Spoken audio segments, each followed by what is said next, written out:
Friends, welcome back to my YouTube channel. कल हम लोगों ने ऊन से रिलेटेड सभी टॉपिक कंप्लीट कर लिए थे, उसकी विशेषताएं एवं परिसज्जाओं को।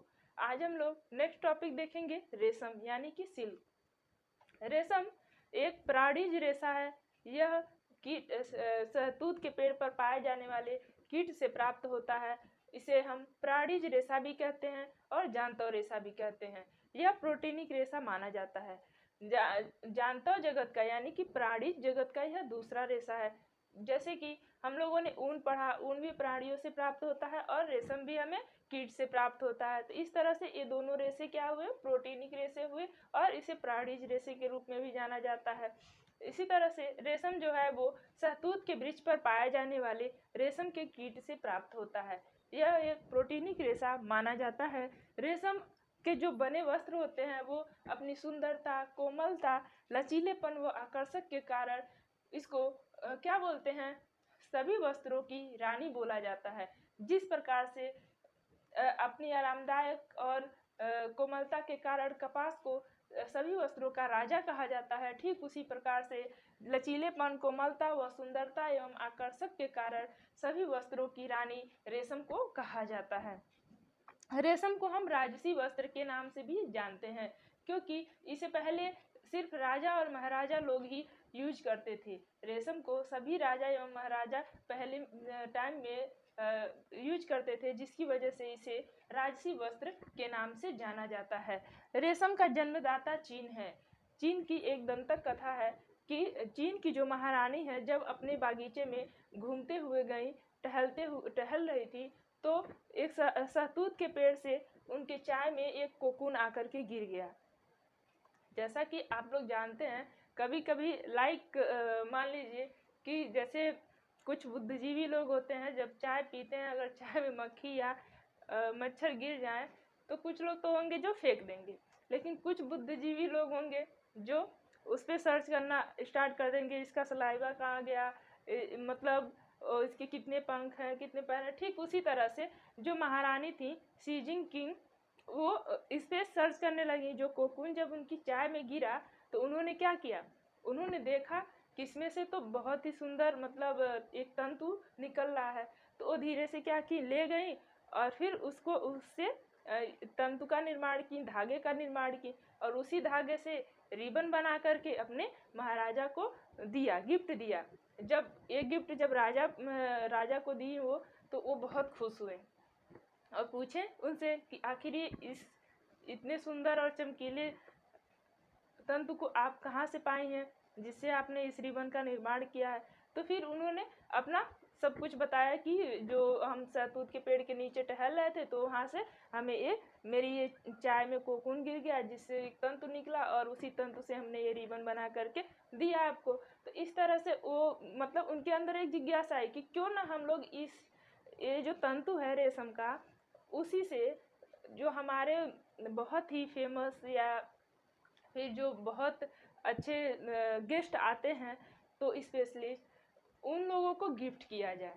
तो फिर उन्होंने ऐसे ऐसे करके, तो ये पहले तो इस चीज़ को सिर्फ वहीं चीन तक ही सीमित रखा, लेकिन जब व्यापार के रूप में या फिर ऐसे घूमने फिरने के रूप में जापानी के लोग आए, तो जापान के लोग जब आए तो उन्हें ये दिया गया। तो उन लोगों ने, वो लोग और बुद्धिजीवी निकले, फिर उन लोगों ने इस पे सर्च करना स्टार्ट कर दिया कि ये कहाँ से आया है, क्या हुआ है। तो वो लोग जब 2-4 दिन रुके तो प्रवासी के रूप में, तो उन्होंने देखा कि ये तो कोकून से, अब कोकून का पालन तो उन लोगों ने कुछ कोकून चुरा करके अपने वहाँ ले गए और वहाँ पे भी इसके रेशे का निर्माण किए। इस तरह से इसका विकास होने लगा।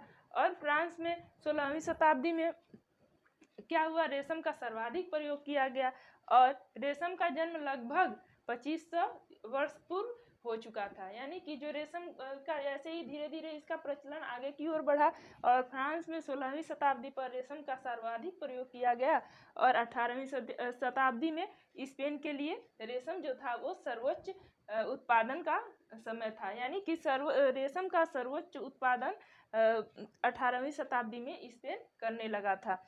भारत में परंपरागत वस्त्र, भारत जो है रेशम का परंपरागत वस्त्र पीताम्बर, टसर, चिलपट, पटोला आदि रेशम के ही बनाए जाते हैं। यानी कि भारत में पटोला, चिलपट, टसर, पीताम्बर ये सभी क्या होते हैं, रेशम के ही बनाए जाते हैं। आधुनिक युग में रेशम का उत्पादन वैज्ञानिक विधियों द्वारा प्रयोग किया जाने लगा है। आज के समय में वैज्ञानिक विधियों द्वारा रेशम का प्रयोग किया जाने लगा है। ऐसा माना जाता है कि माइकल जैक्सन के भी समय में इसका उपयोग किया जा रहा था और ये मतलब अपने सौंदर्यता के कारण पूरे विश्व में फैला हुआ था।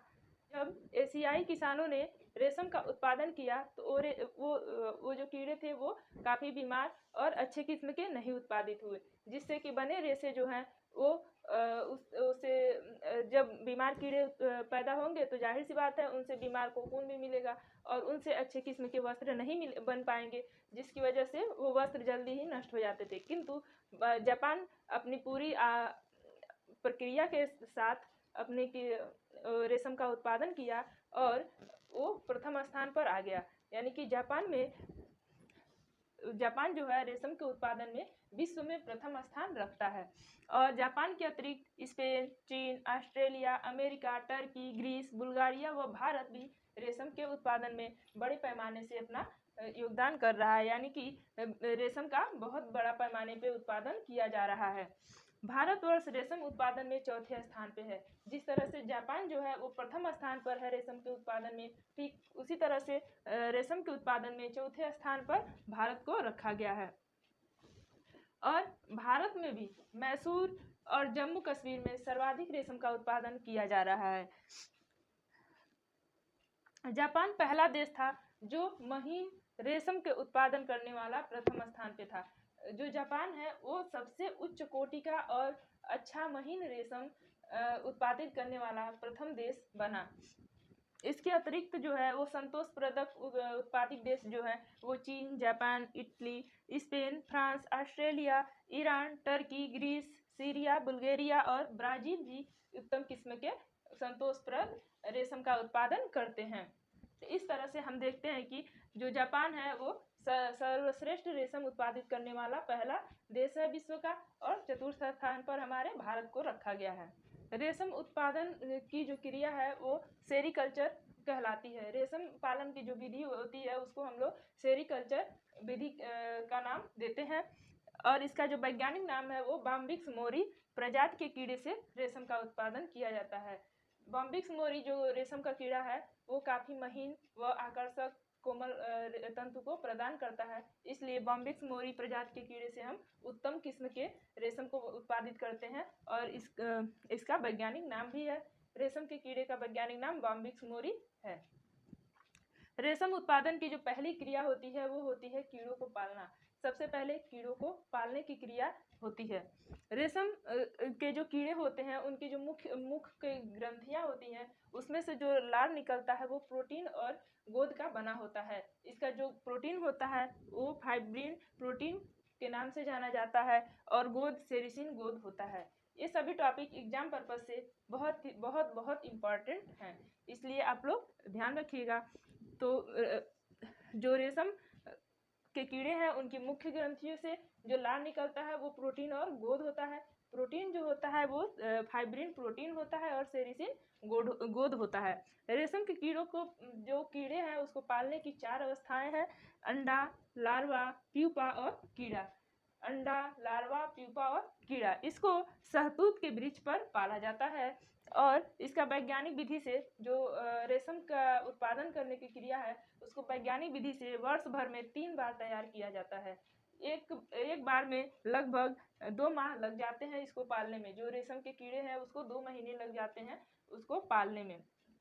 तो इस तरह से वर्ष भर में 3 बार रेशम के कीड़ों को वैज्ञानिक तरीके से पाला जा सकता है। कीड़े से कोकून निकलने के 3 दिन बाद उस पर नंबर दर्ज किया जाता है कि जो कीड़ा है वो किस चीज़ के लिए तैयार किया जा रहा है, यानी कि उस कीड़े से रेशम प्राप्त करना है या फिर उस कीड़े से और भी कीड़े उत्पादित करने हैं। इसका नंबर कार्ड एक बना करके उस पर लगा दिया जाता है मादा कीड़े से कोकून निकलने के 3 दिन बाद। ये जो कीड़े होते हैं वो एक बार में 350 से 350 से 400 तक अंडे एक बार में देते हैं। जो रेशम के कीड़े होते हैं वो 350 से 400 अंडे एक बार में देते हैं और फिर जो कीड़ा होता है वो मर जाता है। लुई पास्चर के खोज के आधार पर इनमें आनुवंशिक संक्रमण जब पाया जाता है तो उन कीड़ों से क्या होता है, अच्छे किस्म के रेशम नहीं तैयार होते हैं। किंतु जो जापान है वो सर्वोत्तम अच्छे किस्म के रेशम तैयार इसी वैज्ञानिक विधि को अपना करके और किया, क्योंकि माइक्रोस्कोपिक टेस्ट द्वारा सूक्ष्मदर्शी जो यंत्र होता है उसके द्वारा पहले ही देख लिया जाता है कि कौन सा कीड़ा उत्तम किस्म के रेशे प्रदान करेगा, कौन सा कीड़ा बीमार की अवस्था में है, अच्छे रेशम नहीं तैयार किया है, तो उसको अलग अलग करके और रेशम उत्पादन के उसमें लगाया जाता है। प्रत्येक स्वस्थ अंडा जो होता है वो अगली अवस्था में आ जाता है जिसे हम लार्वा कहते हैं। एक जो स्वस्थ अंडा होता है उसका जो अगला स्टेज होता है उसे हम लार्वा कहते हैं। लार्वा करीब 8 इंच यानी कि 3 mm लंबा होता है। 8 इंच लंबा होता है एक लार्वा, करीब 8 इंच लंबा होता है। और लार्वा को फिर नियंत्रित वातावरण में लगभग 20 से 32 दिनों तक एक सावधानी पूर्वक पोषण की आवश्यकता होती है। जो लार्वा होते हैं उसको फिर हम लोग क्या करते हैं, सेरीकल्चर विधि के द्वारा इसका मतलब उत्पादन करते हैं, तो उसको हम लोग क्या करते हैं 20 से 32 दिनों तक इसको सावधानी पूर्वक पोषण की आवश्यकता होती है। इस समय क्या होता है, इसको बहुत भूख लगती है और उसको हम लोग दिन में 5 बार शहतूत की पत्तियां खाने के लिए देते हैं। इसको मतलब जो अंडे होते हैं, लार्वा होते हैं, उसको एक बांस की टोकरी में रख दिया जाता है, फिर उनका सावधानी पूर्वक पोषण किया जाता है। पोषण उनको दिया जाता है दिन में 5 बार, 20 से 32 दिनों तक इनको शहतूत की पत्तियां खाने के लिए दिया जाता है, क्योंकि इस समय इनको भूख बहुत ज़्यादा लगती है। और जब मतलब इनका जो धीरे धीरे फिर भूख इनको खत्म हो जाती है तो इनके त्वचा में 4 बार परिवर्तन होने के कारण यह मतलब इनके जो त्वचा होती है उसमें 4 बार परिवर्तन होते हैं, तब यह माना जाता है कि जो कीड़ा है वो पूर्ण वृद्धि को प्राप्त कर लिया है और यह सफ़ेद चिकने ग्रे सफ़ेद रंग के कैटरपिलर में परिवर्तित हो जाता है, जो कि करीब 3.5 इंच या फिर 9 सेंटीमीटर लंबा होता है। यानी कि जो हमारा लार्वा है वो जब शहतूत की पत्तियां खा लेता है और जब कैटरपिलर की अवस्था में आ जाता है तो वो करीब 3.5 इंच और 9 सेंटीमीटर लंबा होता है। यह जो आकार होता है फिर उसमें सिकुड़ता और फैलता है, जो कि लगभग पारदर्शी रंग का होता है। कीड़े को लगातार विश्राम अवस्था में हिलाना, जब कीड़ा होता है वो जब विश्रामहीन अवस्था में होता है तो लगातार अपने सिर को झकझोरता है और वो इस समय कोकून बनाने के लिए तैयार हो जाता है। जो कीड़ा है वो जब 9 सेंटीमीटर का हो जाता है तो इसका जो आकार है और उसमें वो सिकुड़ता है आकार, और कलर जो होता है वो गुलाबी रंग मतलब हो जाता है और यह पारदर्शी रंग का होता है। फिर कीड़ा जो होता है वो विश्रामहीन अवस्था में चला जाता है और फिर वो अपने सिर को लगातार हिलाता है, तो वो इस बात का सूचक देता है कि अब वो कोकून बनाने के लिए तैयार हो गया है। जब कीड़ा विश्रामहीन अवस्था में पहुंच जाता है और अपना सिर हिलाने लगता है तब क्या होता है, वो पूरी तरह से तैयार हो जाता है कोकून बनाने के लिए। तो जब कोकून बनाने के लिए तैयार हो जाता है तो इसके प्रक्रिया हेतु हम क्या करते हैं, कीड़े के पास जो कीड़े को होता है उसको एक रैक या फिर ट्रे प्रदान करते हैं ताकि उसी में अपना वो रेशा छोड़ सके। इन कीड़ों के मुंह के जबड़े में एक छिद्र होता है। जो रेशम के कीड़े होते हैं उनके मुंह के जबड़े में एक छिद्र होता है जिसे स्पिनरेट के नाम से जाना जाता है। यह रेशम का कीड़ा स्पिनरेट से प्रोटीन के समान पदार्थ को स्रावित करते हैं। जो कीड़े के मुंह में कीड़े के मुंह के जबड़े में जो छिद्र होता है वो स्पिनरेट के समान होता है और उस स्पिनरेट से वो प्रोटीन के समान क्या करते हैं, पदार्थ को स्रावित करते हैं, जो कि बहुत ही तेजी के साथ मतलब घुमावदार होती है। और यह फिलामेंट मतलब कि इसी से फिलामेंट तंतु प्राप्त होता है और मतलब कि जो ये फिलामेंट कीड़े के आसपास जो होता है वो अंग्रेजी के 8 अक्षर के समान हो जाता है, यानी कि अंग्रेजी के 8 अक्षर के समान उसको मतलब ऐसे ऐसे लपेटते हैं। जो कीड़े होते हैं वो पदार्थ जब स्रावित करते हैं मुंह से स्पिन रेट के द्वारा, जब प्रोटीन जैसे पदार्थ को स्रावित करते हैं तो वो कीड़े के आसपास ऐसे 8 के आकार का ऐसे ऐसे होता रहता है। 24 घंटे के अंदर जो रेशम के कीड़े होते हैं वो इसके अंदर छिप जाते हैं, मतलब कि इसके अंदर छिप जाते हैं और इसके किनारे किनारे पूरा ऐसे बन जाता है। लगभग 3 दिनों में कोकून बनाना पूर्ण कर देता है। 3 दिन यह प्रक्रिया चलती है, उसके बाद जो कोकून होता है वो पूर्ण हो चुका रहता है। इसका आकार व माप करीब छिलकों सहित मूंगफली के समान होती है। जब आप मूंगफली देखेंगे तो क्या होता है, उसी के समान इनका आकार हो जाता है करीब करीब। फिलामेंट दोहरे धागे के रूप में होता है जिसे फाइब्रॉन कहते हैं, जो 8 आकार का बना होता है। यह मतलब दोहरा धागा होता है जिसको हम लोग फाइब्रॉन के नाम से जानते हैं। और जो गोद युक्त पदार्थ होता है उसे हम सेरिसिन कहते हैं। जैसे कि हम लोगों ने शुरू में ही पढ़ा कि रेशम के जो कीड़े होते हैं उसके जो धागे निर्मित करते हैं तो उसमें प्रोटीन और गोद पाया जाता है। तो जो प्रोटीन होता है ये फाइब्रॉन प्रोटीन होता है और सेरिसिन उसमें से गोद निकलता है जिससे वो जुड़ा रहता है।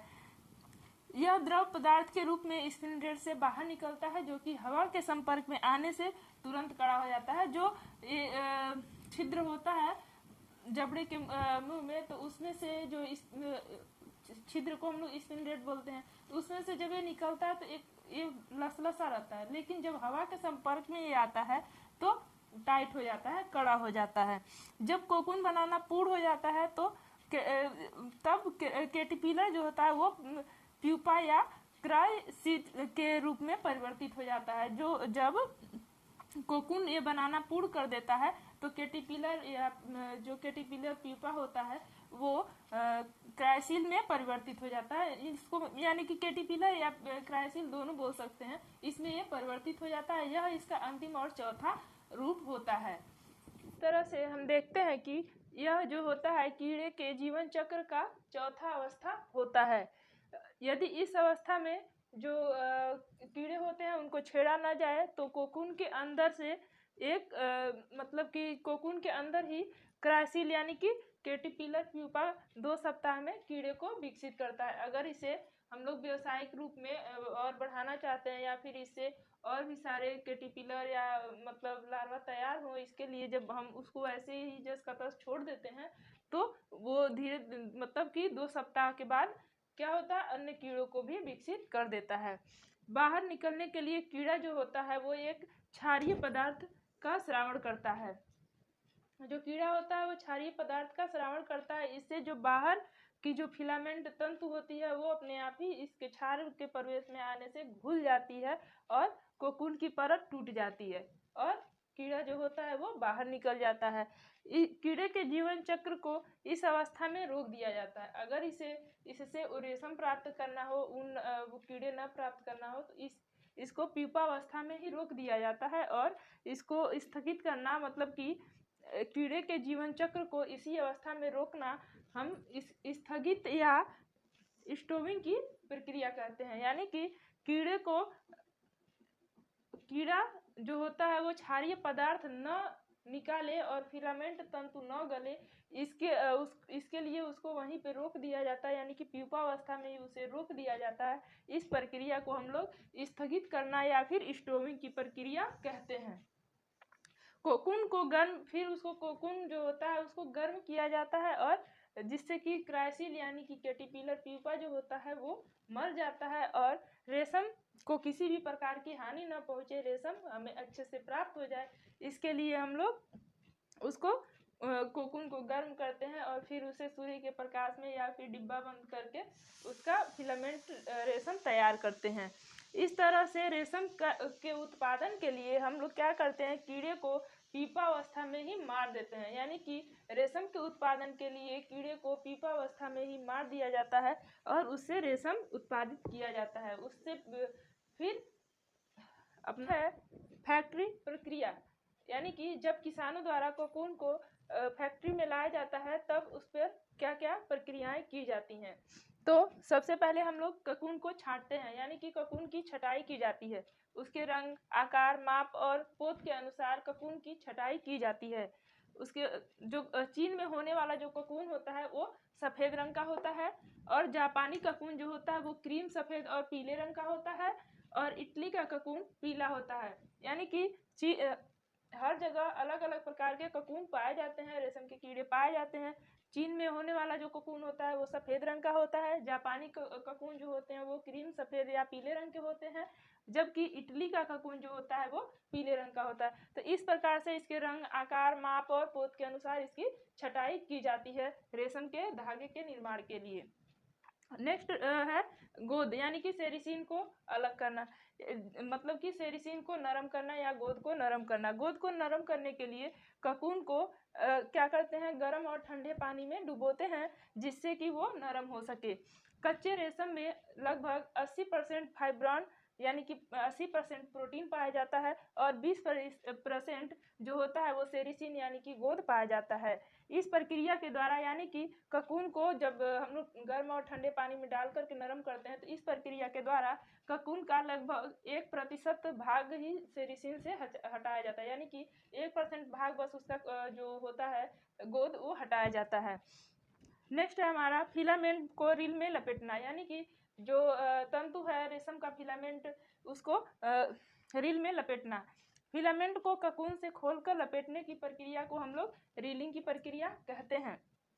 एक ही समय में 3 से 10 धागों को एक साथ लपेटा जाता है ताकि इच्छित डायमीटर का रेशम तैयार किया जा सके, यानी कि इच्छित डायमीटर का जो रेशम है उसको प्राप्त किया जा सके। इसके लिए एक समय में 3 से 10 धागों को एक साथ लपेटा जाता है।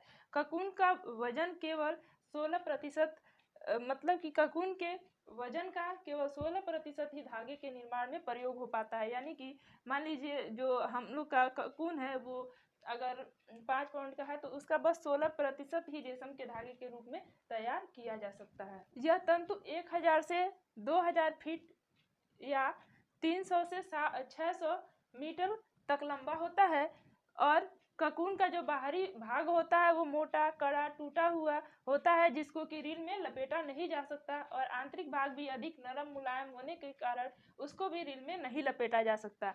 किंतु जो कच्चे रेशम के धागे होते हैं उसको हम लोग लपेटे हुए धागे यानी कि लपेटे हुए रेशम शब्द का उपयोग करते हैं। जो कच्चे रेशम के धागे होते हैं उसको लपेटे हुए रेशम के शब्द का उपयोग करते हैं। रेशम का तंतु बहुत ही महीन होता है, इसलिए इसे रेशम के तंतु को जो डायमीटर होता है इसका बहुत ही महीन होता है। जो रेशम के तंतु का डायमीटर होता है वो अत्यंत महीन होता है। 1 मीटर रेशम का वस्त्र बनाने के लिए लगभग 3000 कोकून की आवश्यकता होती है। रेशम के धागे को लच्छियों में लपेटा जाता है। रेशम का जो धागा होता है उसको हम लोग लच्छियों में लपेटते हैं, यानी कि लच्छियों में लपेटा जाता है। इसको फिर छोटे छोटे बंडलों में पैक किया जाता है। छोटे छोटे बंडल में पैक करने की जो प्रक्रिया है उसे हम बुक कहते हैं। 30 बुक को मिलाकर के एक गठान बनाई जाती है जिसका वजन लगभग 133.33 पाउंड अथवा 60 किलोग्राम का होता है। जो बुक का वजन है, यानी कि जो हम लोग छोटे छोटे लच्छियों को पैक करते हैं बंडल में, उससे बुक का निर्माण होता है। बुक का जो वजन है वो 5 से 10 पाउंड का होता है, यानी कि 2.0 से 4.5 kg का होता है, यानी कि 2 से 4.5 kg का होता है। एक बुक में रेशम की 30 लच्छियाँ पैक की जाती हैं। जो एक बुक हम लोग बनाते हैं छोटे छोटे बंडलों को पैक करके उसको हम उसमें लगभग 30 लच्छियाँ पैक की जाती हैं। तो इस तरह से हमारा कोकून से रेशम तैयार किया जाता है। अगर मेरी वीडियो अच्छी लगे तो आप लोग ज़्यादा से ज़्यादा लोगों को शेयर कीजिए, लाइक कीजिए और सब्सक्राइब करना मत भूलिए। Thank you for